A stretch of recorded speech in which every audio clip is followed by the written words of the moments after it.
Hey guys, welcome back to MKC Electronics. You can hear my fridge freezer, the Hisense beast, beeping here because I have a freezer open, and on the request of my people asking how to remove the drawer, here's how we remove them.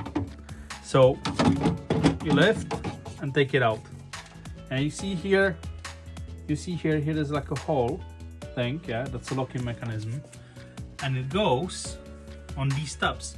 See, I was thinking I need to work them with the pliers, but you don't have to work them with the pliers because it's brand new fridge, so it will be a little bit stiffer, but it is doable.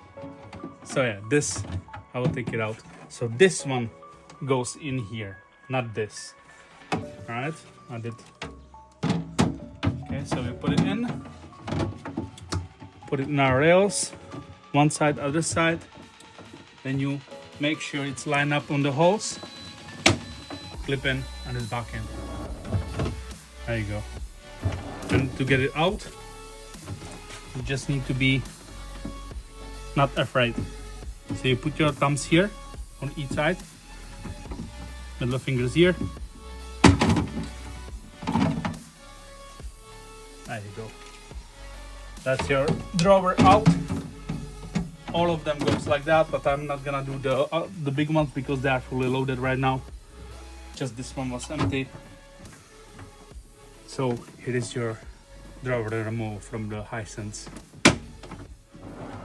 American fridge freezer. Alright guys, thank you for watching. Please like, share, subscribe, and I'll see you in the next video.